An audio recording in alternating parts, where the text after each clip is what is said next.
Washington Post national correspondent Philip Bump joins us now. Philip, good morning. Good morning.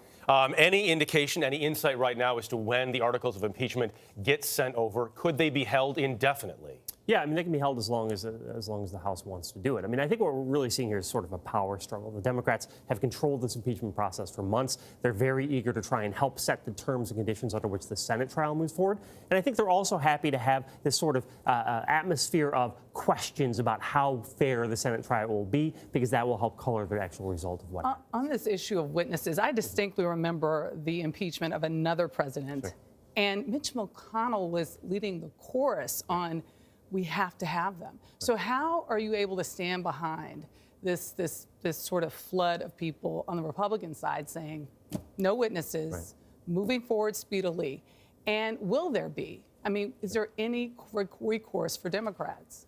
There's not a lot. I mean, all it takes is a majority vote in the Senate in order to set the rules for what happens. And of course, Republicans have a majority there. I mean, I think we should be, there's a lot of talk about precedent. The precedent is only one, right? As you said, the impeachment of President Clinton in 1998 and 1999.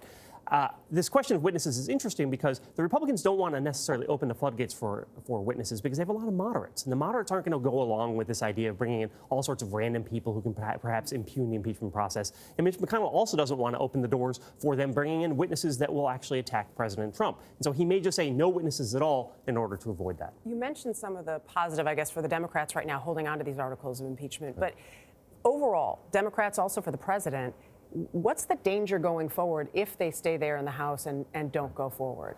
Well, I think that I haven't seen a lot of evidence so far the Republicans are really that worried about it. The Republicans don't like the impeachment. I don't think they're necessarily eager to spend a lot of time, again, airing the president's dirty laundry on all of the Ukraine things. The president himself is very eager to have the Senate take the vote and say, oh, no, I've been acquitted. He wants to be able to stand at a rally and be able to say that. So I'm sure he's putting some pressure on them. But I'm not sure how strong this is actually for leverage. Isn't this also, though, what people are so annoyed by? Politics by is this idea of a stalemate right now and neither side trying to work together?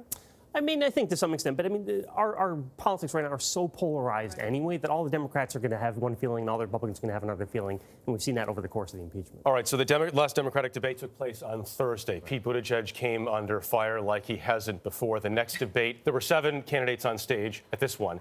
Next Democratic debate is in January. How many on stage then? What happens then? It's a good question. They've again escalated the requirements for getting on stage. It remains to be seen. I think if 4 or 5 have already qualified.